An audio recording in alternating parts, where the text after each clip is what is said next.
Hello and welcome to the Analyst by Vajiram and Ravi dated 16th April 2026. We have taken up important news and article from The Hindu and Indian Express newspaper and segregated our discussion into two parts, that is analysis and prelims pointer. The first topic of today's session is related to agricultural growth and why there is need for more investment in upstream and downstream linkages so that India can achieve and strengthen its position in the global value chain. The second discussion is based on millets production in India. We will also cover the status and challenges related to the millet production in India. Both these discussion will be followed by mains practice questions so that you can assess your preparation. The topics for prelims pointer are listed here. It will cover important information from the perspective of UPSC examination. So let us start our discussion. The first article of today's session is based on this particular editorial, which reads as, for agri growth in volatile world, look beyond farm gate. So according to author, the geopolitical tensions have exposed the vulnerability of Indian agriculture, because it is based on global inputs like fertilizer, petroleum and energy resources, and due to this war in West Asia, the supply of these resources have been interrupted. But author says that focusing only on short-term disruption is inadequate because these disruptions are structural and they are likely to persist and reappear in future also. So it is important to look beyond farm gate, that is, look beyond production, and to focus upon upstream and downstream linkages so as to make India or strengthen India's position in the global supply chain in the field of agriculture. Important from the perspective of examination, as GS paper 3 mentions agriculture as a topic, and under that subtopic the food processing and upstream and downstream requirement supply chain management is also mentioned.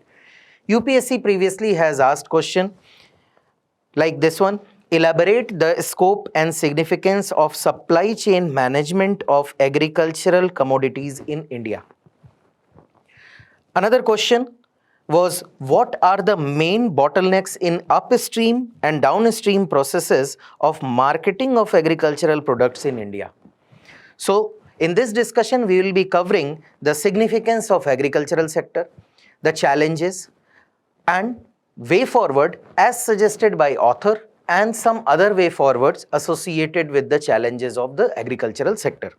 So let us begin the discussion with the first part, that is the significance of agricultural sector. Now we all know that still, despite the declining trend, still agricultural sector is the largest employer in India.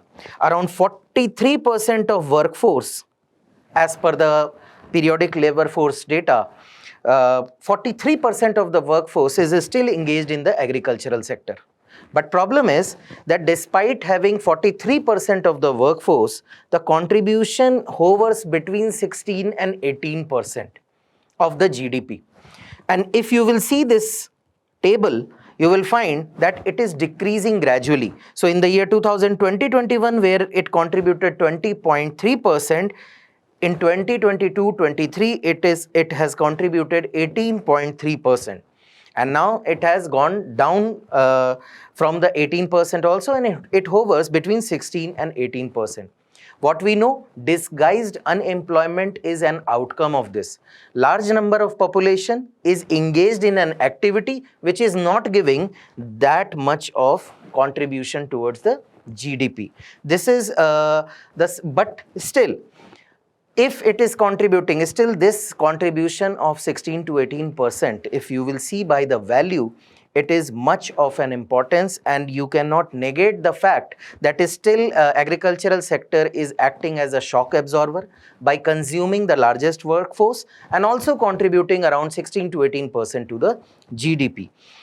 More than that, it is also contributing to the foreign exchange or in the export market, because if you will see in the financial year 25, the total export value stands at $51 billion, and this has raised from $34 billion. So one can say that this is a paradox, that contribution to GDP is decreasing, the rate of employment is decreasing, but still export is increasing because the productivity is increasing and linkages are getting better due to the trade agreements. Now, the second important perspective of agriculture, it is the backbone of food security, mainly through the public distribution system. So, agricultural sector, clearly the strengthening of agricultural sector is paramount to strengthening the food security in the country. Apart from that, nutritional schemes like ICDS and midday meal schemes are dependent on good agricultural productivity. Further, it is critical for managing the malnutrition and food inflation in the country. Furthermore, as I have already told you, the external sector, the agri exports are rising and have crossed the mark of $50 billion. Another is the socio-political importance. Now, the social aspect of it, that marginal farmers, which constitute more than 80% of the total farmer population, agriculture becomes source of income for them. So a large chunk of population dependent on small land holdings is solely dependent on agriculture as their source of income. We are not discussing the qualitative aspect of it, whether they are earning much of the amount, sufficient amount. That is another question, but at least whatever they are getting is through the agriculture. Second, is still the most important, and in many cases and in many regions of India, only source of rural livelihood, agriculture it is. Then the political economy, so MSP, subsidies, and as you might have read in your standard textbook, that India is primarily an agrarian economy. Okay, so agriculture and politics around it and policy decision around it is still form the you can say foundational basis of policy matters and political debates in the country.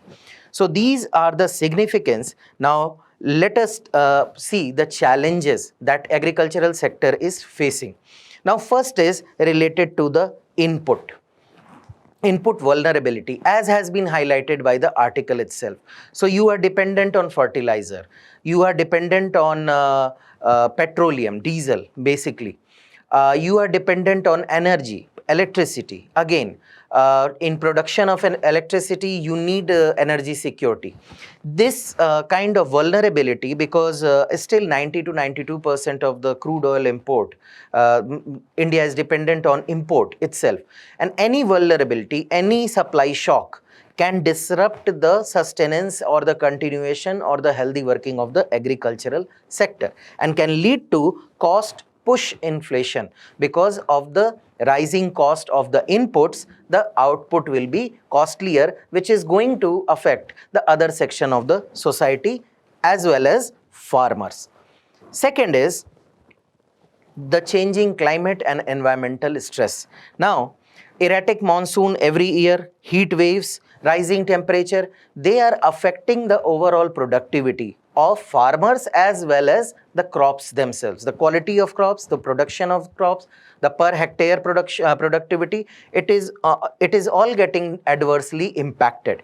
Next is the land degradation, direct outcome of the anthropogenic factors, malpractices, as well as environmental stress. And in a country like India, where around 30% land which is affected by some or other kind of land degradation, this poses the challenge for the agricultural sector, where the degraded land becomes unproductive or less productive, and it hampers the already poor production capacity of the farmers. Then the irrational groundwater use, and as you know, the agricultural sector is the largest user of groundwater resources.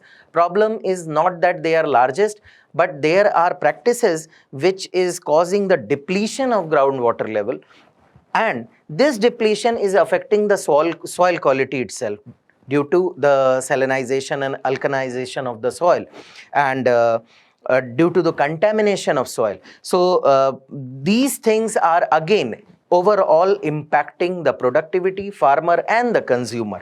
The next is the structural issues. Now, what are the structural issues? First is the population, which has its own share of problem, which results into small land holding. So if you will see, Indian farmers have a small land holding at an average of almost 1 hectare per farmer.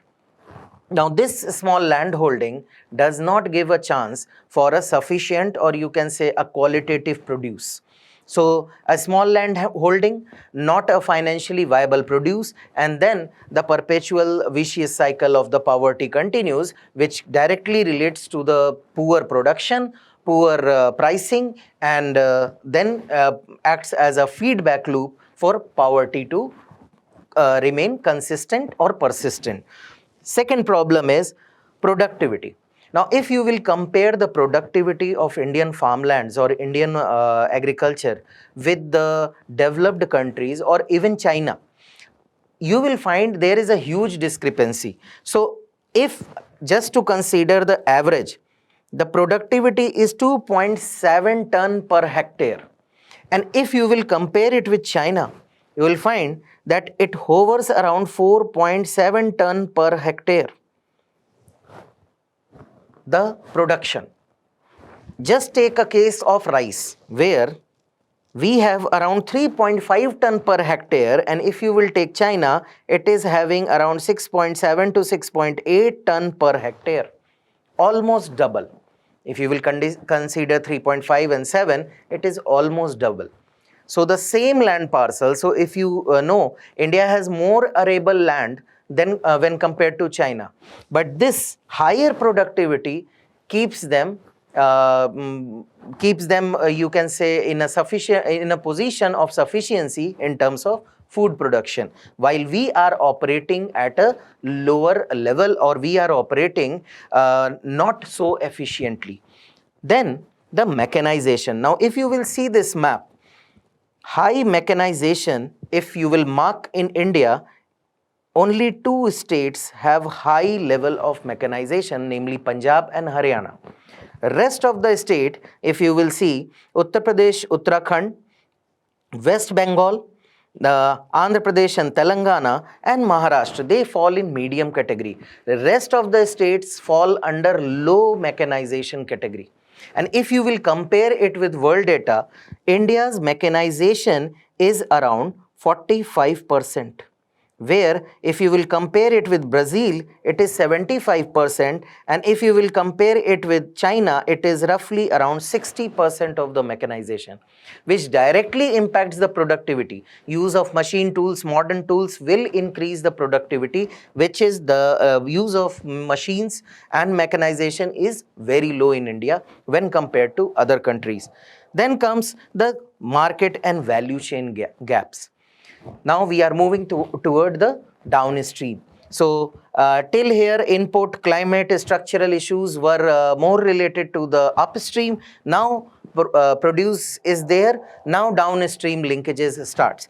Now first problem is storage. So India has a limited storage capacity. If you will take data from the ministry itself, if you will see Uttar Pradesh, West Bengal, Gujarat and Punjab, these 4 states, Uttar Pradesh, Punjab, West Bengal and Gujarat, these 4 states constitute around 70% of the total storage capacity. While if you will see the coastal states of Maharashtra, 12.60 lakh metric ton, when compared to Uttar Pradesh, 151 lakh metric ton. Karnataka 9.30, Andhra Pradesh again around 20. These coastal states, which can become hub of export, they are lacking the acute shortage. They are facing the acute shortage of cold storage. Now, what it culminates into? Roughly 5 to 10% of losses in the total output. And this varies a bit among the crops, among the fruit, among the different crops. It varies from 5 to 10%. Every crop in India faces at an average 6 to 7% of loss. from after the production stage, just due to lack of storage. Then comes the processing. Now processing is required to add value to the product. It makes it marketable, it makes it more valuable, it can garner more price to the farmer, but only 10 to 12% of the total produce is processed. Still 80 to 90% is lying idle. Then comes the fragmented supply chain. So if you will see the supply chain from the farmer perspective, intermediaries are there. So one person will buy it from the farmer, then that person will be selling it in the mandi, then that mandi, through that mandi one wholesaler will be buying it, again selling it to a retailer, coming to you. So the actual price realization is not there with farmer. So farmer is selling its produce at a very nominal price, while consumer is getting it on a higher side. Apart from that, the logistic, the transportation itself, it is a different sector altogether, not in sync or in line with the farmer and its need. That is why the fragmented supply chain, having so many intermediaries and so many you can say entities working in silos. Then comes the policy and institutional issues. First is the policy related to, this is more in line with the article, because article focuses more upon the strengthening of India's position in the global supply chain. So what it says, that random export bans. So few days back, last year, India banned the export of rice, and then came for wheat also. So such random export ban disrupts the supply chain. So a country who is buying, an entity who is buying, importing the cereals from India, suddenly if you will put export ban, the relation is disturbed. Relation between seller, that is farmer, and the buyer from another country is disrupted randomly. It gives a sense of a lack of confidence among buyer and seller, because there is no certainty, because these exports limitation or bans, they are revoked sometime. So but when they are revoked, there are doubts in the mind of buyer to get into an agreement, because they have already faced the difficulties during the ban period. So such policy volatility is affecting the agricultural sector, especially in field of export. Then farmer produce organization, a noble initiative where farmers can come together, they can have a greater bargaining power, they can pool their resources, they can do it as an organization. But problem is, on paper it all sounds good, but in practice they are not doing very well. As you can see, their capacity. So first thing first, the capacity comes from the credit and the money investment, which is not there. Then comes the governance. So these farmer organization, they create themselves into one unit, but then issues like who will be leading, if leader is potent enough, if leaders are aware about the market situation or doing things for the welfare of the other members. These issues, they creep in the discussion, and finally leading into the arguments and disruption of the functioning of FPOs. Then in order to make your product marketable, you need to have certification, because if you will take the India EU FTA, it is not about just about tariffs. It is more about standards, a standard quality product. It is about packaging. It is about what is the carbon emission, whether it is safe to consume or not, whether it is following the norms or not. But where to test those things? So there are limited testing labs, and there are limited certification infrastructure.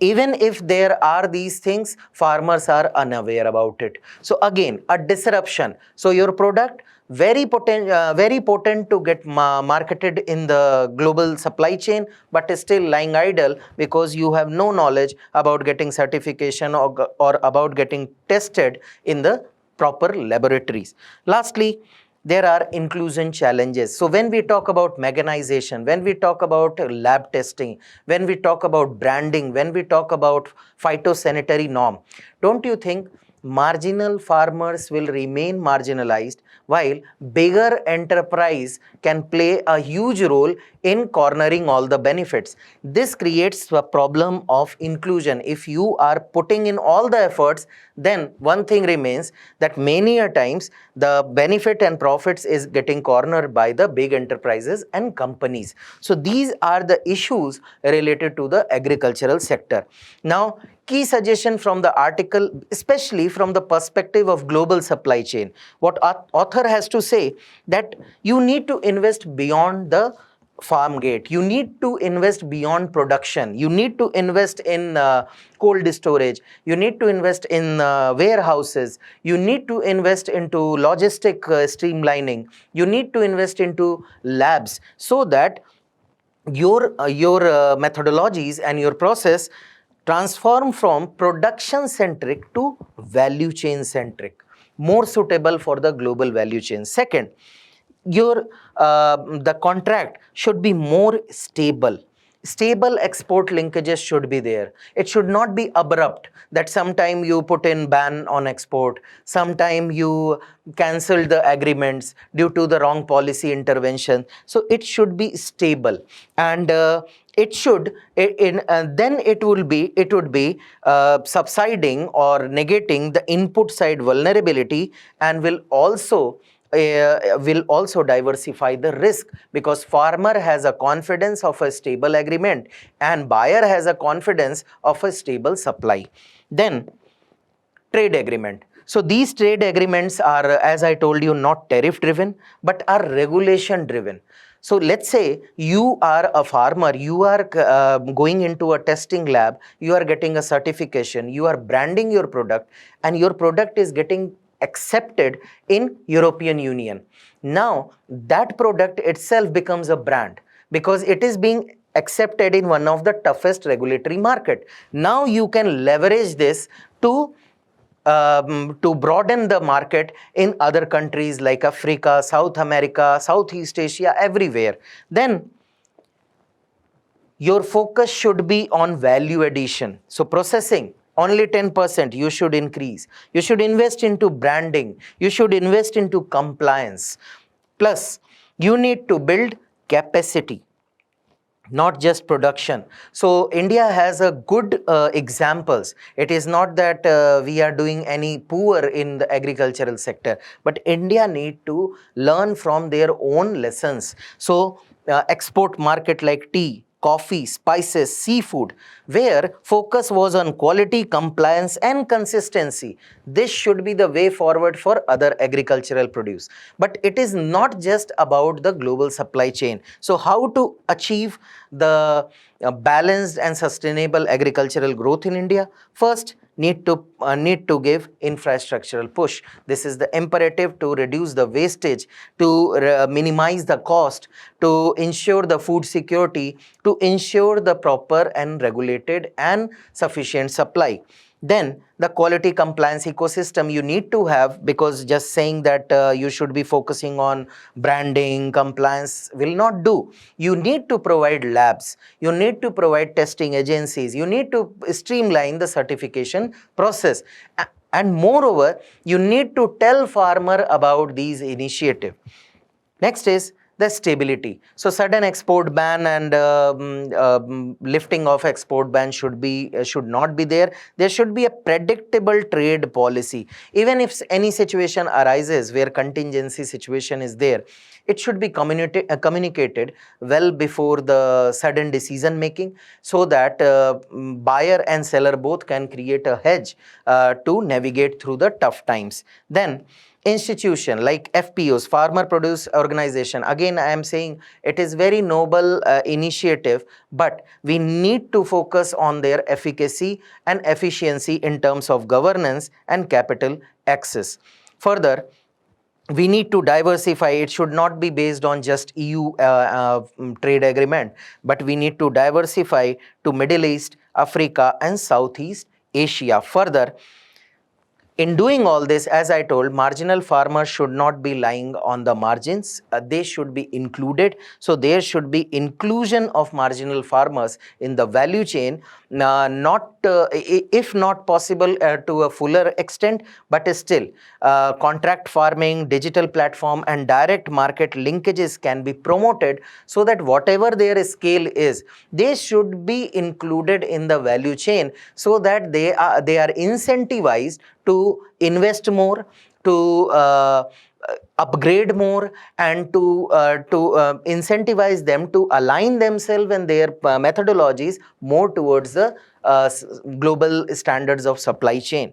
Then it is need of our to also mitigate the effect of environmental change. So sustainable measures should be taken up, and we need to promote alternative crops. The cropping pattern should be changed and modified and diversified. Inclusion of millets, organic farming, zero tillage farming, all these methodologies can be adopted, and input dependence should be reduced.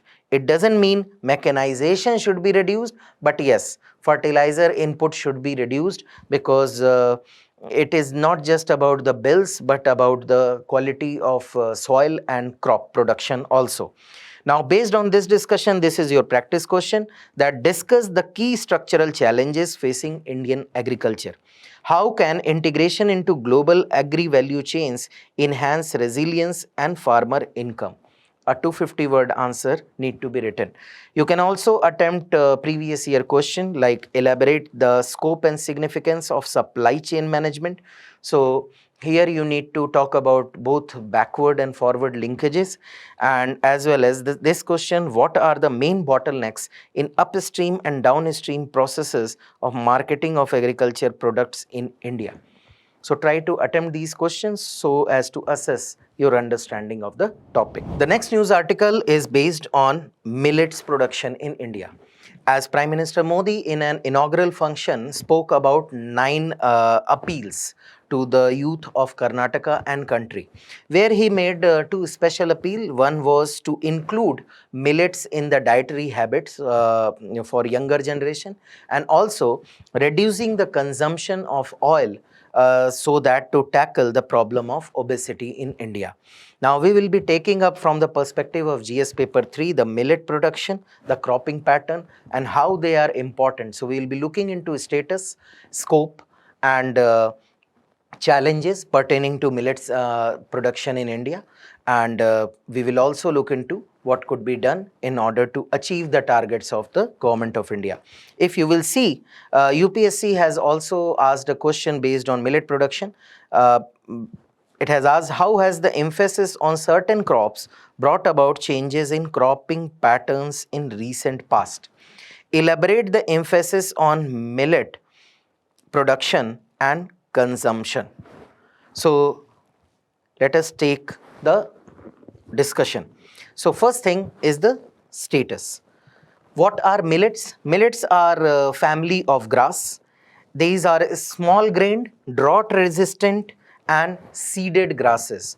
The major millets which are grown in India include sorghum, which we know, jowar, pearl millet, that is bajra, and finger millet, that is ragi. Some smaller millets are foxtail, kodu, little, barnyard, proso, and brown top. These are kharif crops and cultivated in rain-fed area and marginal areas. Very important hardy crops and very suitable for drought areas, drought-prone area, because these are sturdy and hardy crop, required very less amount of water. And marginal farmers and marginal farmers in the areas which are predominantly rain-fed, where irrigation facilities are not that developed, it acts as a boon. And India is leading producer of the millet in the world. Around 38% of total production of the world is done by India.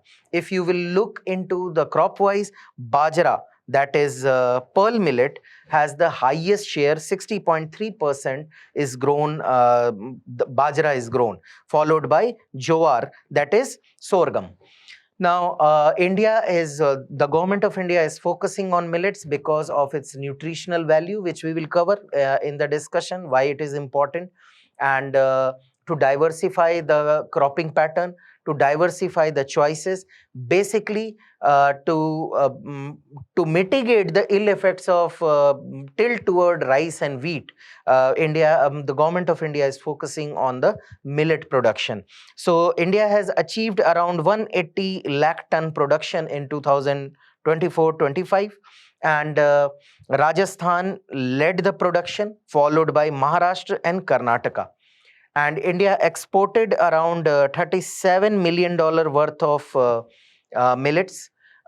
So just compare it with the total contribution. So just we saw the agri exports were, which obviously included processed food. It was total around 51 billion, out of which 37 million is millets. So very small portion is millet, but is still very significant. And as I have told, bajra is the most produced millet in the country. So this is the status as of now. And why we are focusing more on millets? What are the significance? First thing I told you, the climate and environmental significance. So in our last discussion also we saw we need to diversify. We need to go for organic farming. We need to go for millet farming.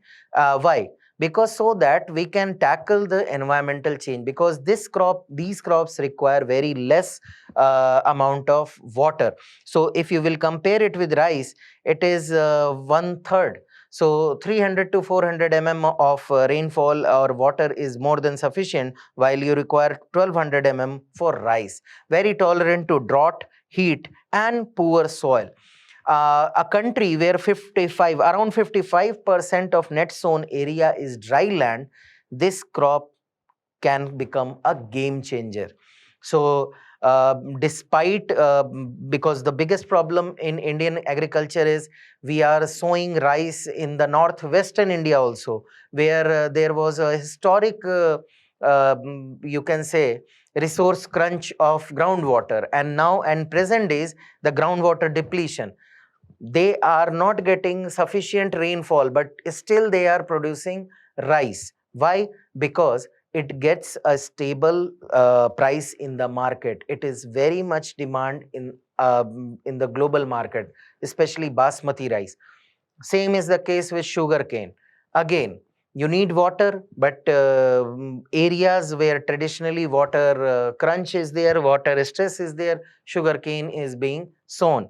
So in the country where around 55% land is dry land, and these crop hold the significance. Second is the health and nutritional significance. So they have a very low glycemic index. What is it? So you are eating a food, by eating this food, what is the level of sugar that is shooting up? So you are eating, let's say, X item. What is the level of sugar spike that your body is witnessing is the glycemic index.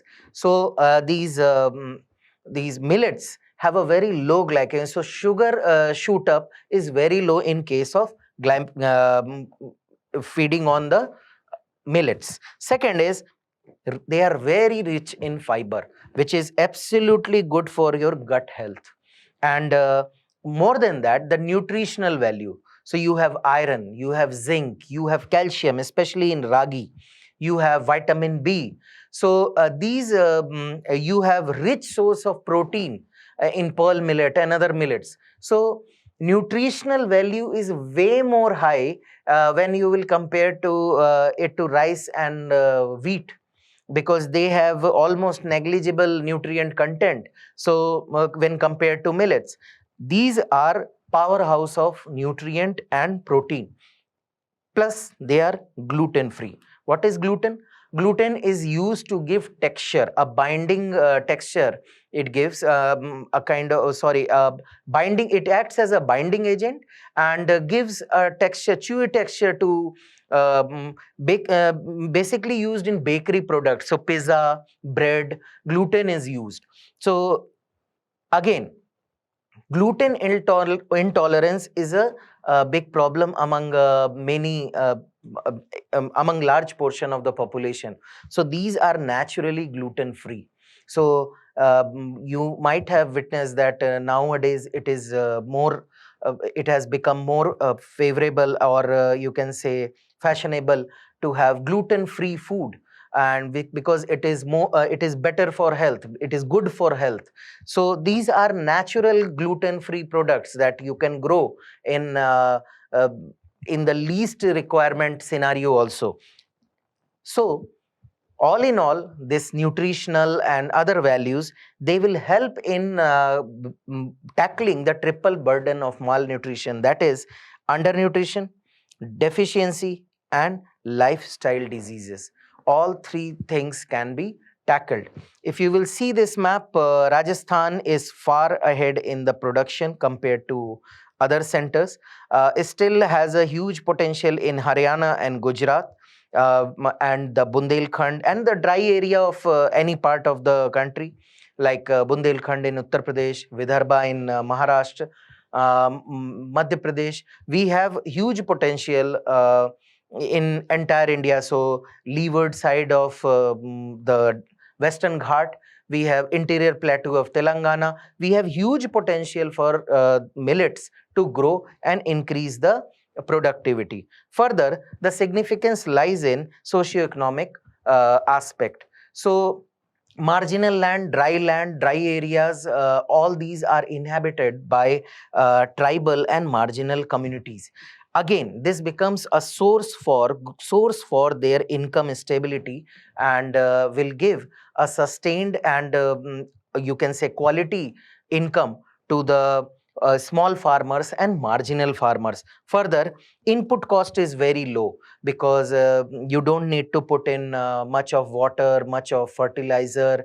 You don't need to put in uh, you can say invest into the pumping set, electricity. So lower carbon footprint is also there, because you are using lesser resources. You are using almost negligible fertilizer. So again, the greenhouse gas emission is also very low.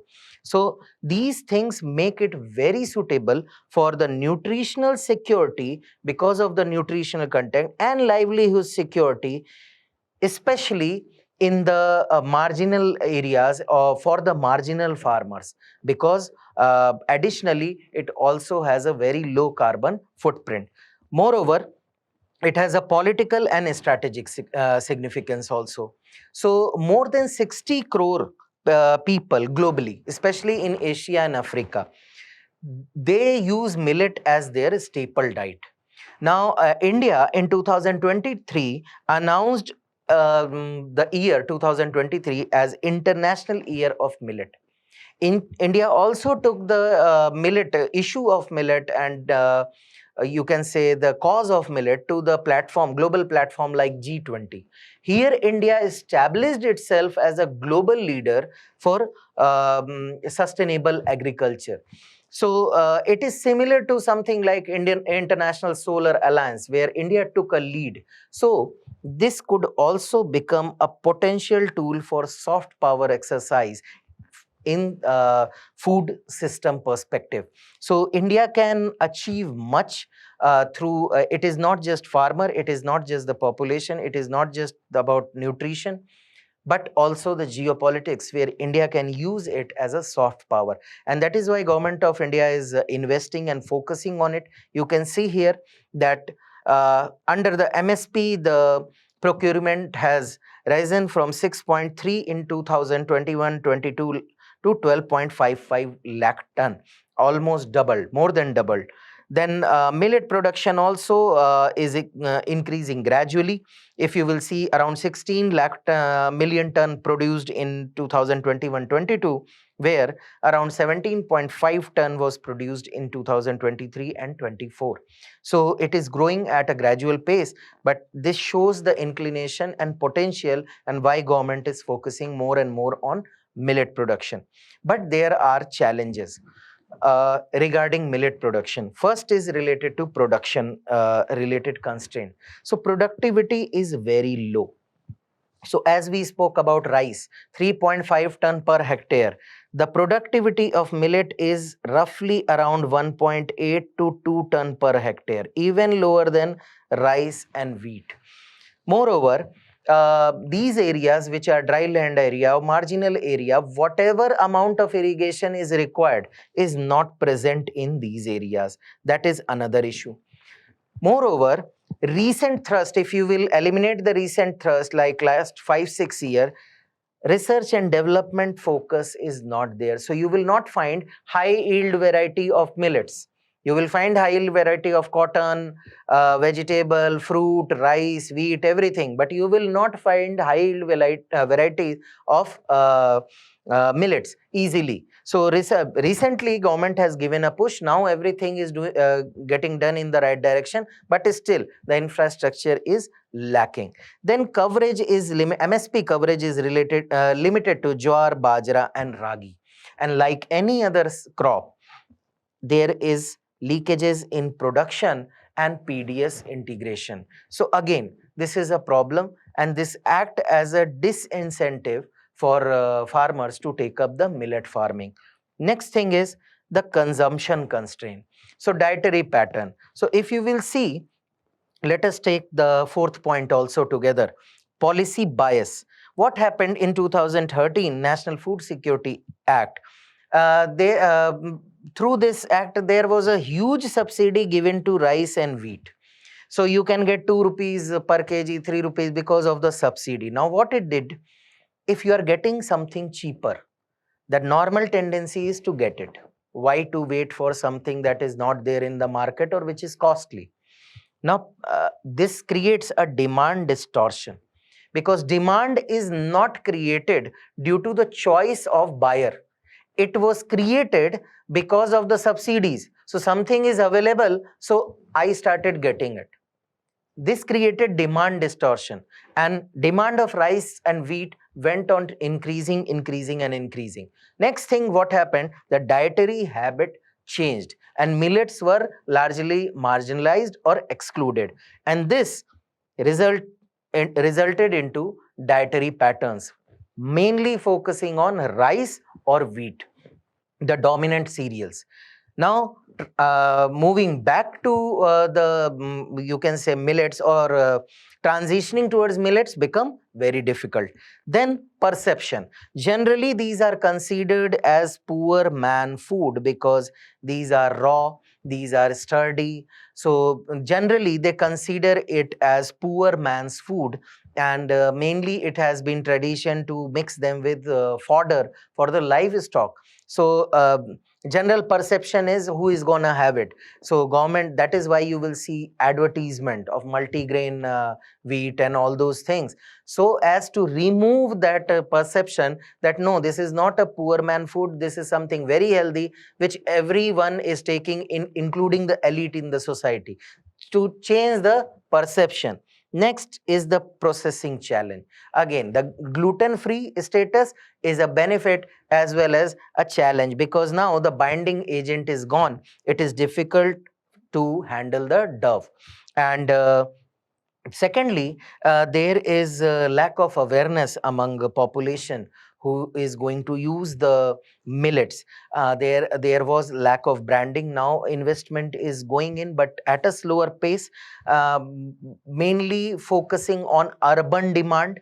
And urban demand is still not has been realized completely. Next is, it consists lipase enzyme, which results into poor shelf life of the millet products, because millets contain a lipase enzyme. So if you will compare, because of these challenges, the gap is huge. If you will see, millets 18.59 million tons have been produced, lesser than the pulses, much lesser than rice, which is 150 million ton, and wheat, which is 118 million ton. So you can see this gap, and we have already highlighted how the total export is 51 billion, out of which roughly 30 million is of millet. So still things are moving in a right direction, but still we need to go far away to achieve the uh, aim of the government. And talking about government, Shri Anna scheme, then there is incentive scheme for food processing if it is related to millets. There is Nutri Cereal initiative. There are declaring National Year of Millet, again brought in to the main debate stream or the focus of the population towards millets. Submission on millets under food security mission. Poshan Abhiyan, in that millet integration has been done. Midday meal and ICDS inclusion, and International Year of Millet was also declared in the 2023 by UN itself, which was led by India. So these are the initiatives that government of India has taken up. Now, what else need to be done?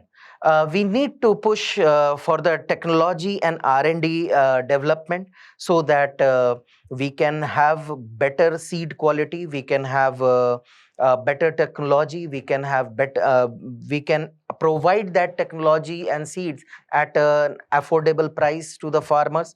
So further, we can expand the MSP to include all the millets. We can create a special agri-business zone, and we can create a special specific cluster, like Karnataka leads in ragi production, so we can we can create a region specific cluster.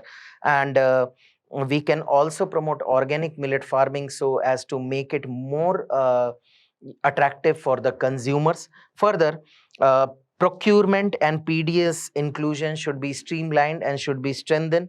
And processing infrastructure, again, this is true for entire agri produce. If the in totality we are processing 10 to 12%, so there is a long way of wait for millets, but still we need to expedite the process.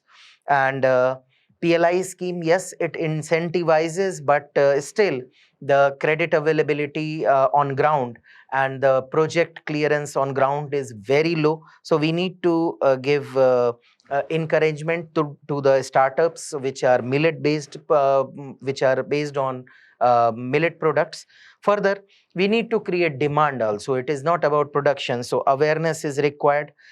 We need to integrate it with the urban lifestyle. So here we need to provide ready to cook and ready to eat millet foods, so as to compete with the common cereals. Further, uh, quality standard reporting and certification and branding should be done, so that global standards could be met. And once the global standards are met, you can tap the demand of the so-called value the countries which prefer the quality and over the quantity. And here the health conscious countries like US, EU, so they always all those phytosanitary norms are giving more preference to quality. So once you have tapped those market, you will unlock other markets for your produce. Based on this, this is your practice question. Millets are central to India's transition towards climate resilient and nutritional secure agriculture. Discuss a 15 marker to 50 word question. Apart from that, you can also attempt this PYQ. How has the emphasis on certain crops brought about changes in cropping patterns in recent past? Elaborate the emphasis on millets production and consumption. So try to attempt these questions so as to assess your understanding of the topic. The first news article in prelim section is related to Strait of Hormuz and other choke points in the world. Now, important from the perspective of prelims because of the places in news and map location. So, what is in there? First thing is related to the maritime choke points. Why we call them maritime choke points? Obviously, they are located in ocean. That is why maritime choke points, because they are narrow stretch plus through which large share of global trade must pass. Why must pass? Because there is no easy alternative route. So take example of Red Sea and Suez Canal. So Suez Canal, if it gets closed, then a trip around Africa to reach Europe from Asia, if a ship is sailing from Asia to Europe through African coast, South African coast, it will take at least 10 to 12 days more. Plus, it has to travel around 9,000 kilometer extra. So that is why it is said that large share of global trade must pass, because there is no easy alternative route. And these are narrow straits, so very easy to block them, as you have seen in the case of Hormuz. And plus, due to some technical aspect and due to some geographical aspect also, the trade through these straits can be interrupted. And very important from the global perspective, because 70 to 80% of the world oil moves by sea, and most of them are moving through these straits only. So choking them or blocking them will result into energy prices going skyrocket, and shipping cost will increase, and supply chain will be disrupted. Now here in this discussion, we will be looking at some important strait, that is Strait of Malacca, Bab el Mandeb, Suez, and the Panama Canal. What is the law that governs the transition through these straits? It is the UNCLOS, UN Convention on the Law of Seas. Now, it is the international navigation is subjected to the principle of transit passage. It allows, according to UNCLOS, it ships and aircraft of all nations are allowed to pass continuously and without obstruction.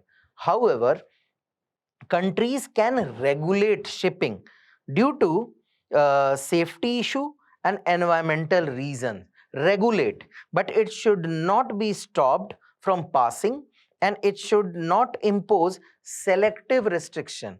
But in reality, as you have seen, UNCLOS has been thoroughly breached during recent time. So it is more about enforcement which depends on naval strength and coordination between countries. So the country with the superior naval power and will have say over the passage, and countries with which you are having good relations can exploit or use those straits. Otherwise, it is purely dependent on bilateral relation and the naval power.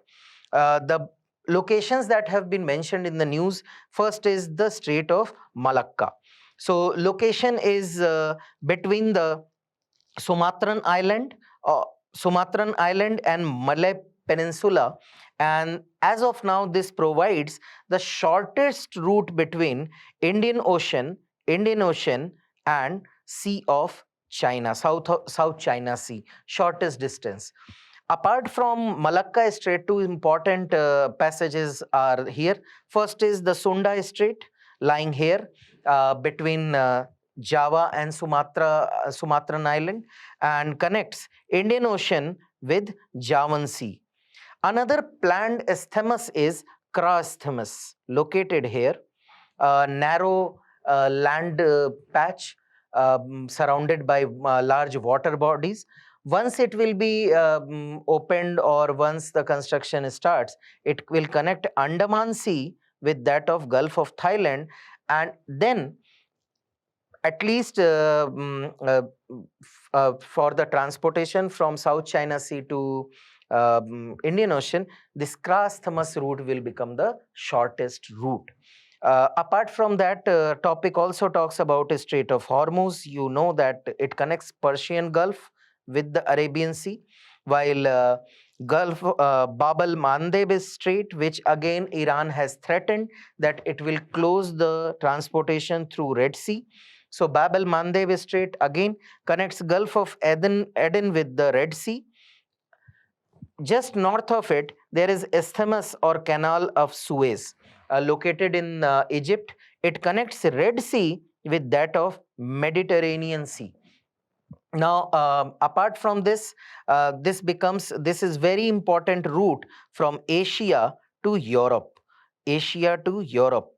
Now, apart from that, another very important route is Canal of Panama or Panama Isthmus, again connecting Atlantic Ocean with that of Pacific Ocean. Again, very important route because of the oil producing countries like Venezuela situated around this passage.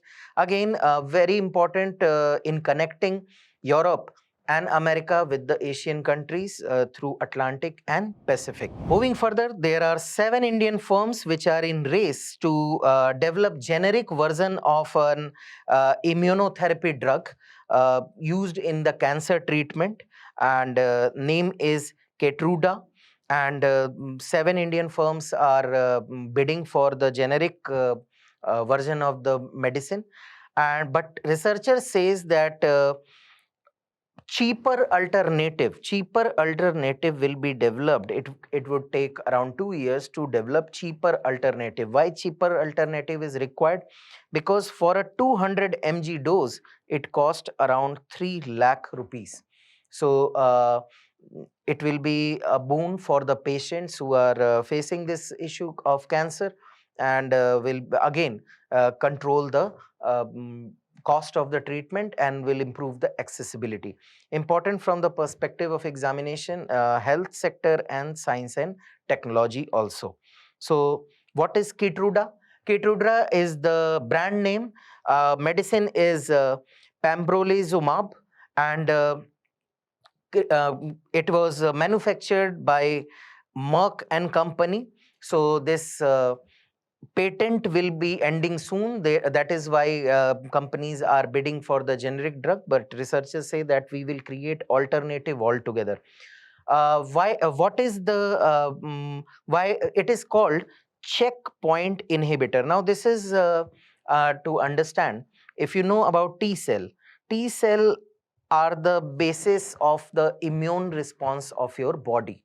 So T cell, they attack the alien bodies or infected cell. Now these T cells have a receptor which we call PD1. PD1. Now what happens? These receptor receive a signal from a cell which is unhealthy or which requires the action of immune system. So they give a signal to T cell to attack the infected cell. But in case of cancer, cancer develops another cell which is known as PDL1. This receptor, it gets bind with PD1. It gets bind with PD1. And now what it does, this cancer receptor PDL1 gives wrong signals. Wrong signals is transmitted to PD1. What kind of wrong signal? It acts as a brake on PD1. So it gives a wrong signal that everything is fine, don't attack. For your understanding, this is what it does, PDL1. Now what this drug does, it neutralizes this brake altogether. So even if a cancer cell is giving a wrong signal, T cell is not receiving that signal, and T cell will invariably attack this cancer cell. Now and that is how it treats the cancer cell, and that is why it is written. It uses body's own immune system to fight the cancer, and these as I have told you, works by attaching to receptor called PD1 on T cell. So this prevents T cell from binding with corresponding PDL1 receptor or cancer, letting them identify the abnormal cell. So basically the wrong signals. So this attack is thwarted, or the danger of attack is removed by sending the wrong signals. So this receptor PD1 is neutralized by this drug, and now no signal is coming, so it will attack. Now one thing, why this PD1 receptor is there on T cell, so that it is used as a brake on T cell. if this receptor, PD-1 receptor, will not be on the T cell, it will attack your own healthy cells, and your immune response will attack your own healthy cells. And that is why the PD-1 receptors are important, because they act as a brake on T cell. And this loophole is exploited by the cancer cell. So this is a very important drug, because it is used globally for certain lung cancer, cervical cancer, renal cell cancer, and aggressive breast cancer, and other type of cancer also, and very effective immunotherapy against the cancer. Next is based on this incidents where an overloaded boat capsized, and according to UN High Commissioner for Refugees, um, there is no clear-cut information about how many people have survived, but as of now, 250 are missing after this boat has sunk in Andaman Sea. Again, places in news, as well as we are talking about the UN High Commissioner of for Refugees. So international organization as well as places in news is important. So first thing, the Andaman Sea, a semi-enclosed sea. If you will see, it is bordered by Bay of Bengal in the west. You have a Strait of Malacca and Malay Peninsula in the east. You have Myanmar in the north and Sumatran Island in the south. Further, this is part of Sunda plate. Here you can see this light pink color is reflecting the Sunda plate, which is bordered by Indian plate on the northeastern side, while Australian plate on the southeastern side. In north, it also shares boundary with the Eurasian plate, and due to these plate boundary, this is very active zone, and one can find ridges, volcanic eruption, and other volcanic landforms. So very active zone it is. Faults and trenches you can find, and basically it is due to Indian plate moving and subsiding under the Eurasian plate. Important island include Andaman Island, which are part of Indian territory, while Andaman and Nicobar Island, while Coco Island and Preparis Island belong to Myanmar. All these structures lie in the Andaman Sea. Further, the United Nations Office Refugee Agency, that is UNHCR, High Commissioner for Refugees. It is, as the name suggests, entrusted with protection of refugees worldwide. It was established in 1950 after the Second World War to protect refugees, and it is a global organization as part of United Nations to dedicated to saving life. The funding comes voluntarily, contributed by governments, donors, and organization. Awarded Nobel Peace Prize in 54 as well as 1981. Also instituted Nansen Refugee Award in 1954. UNHRC instituted this award.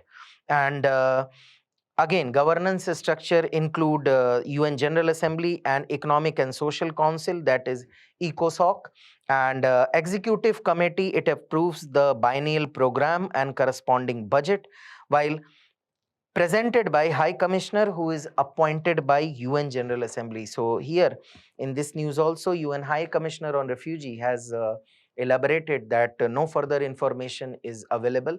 The only available information is this ship moved from Bangladesh and was overloaded, and as of now 250 people are missing.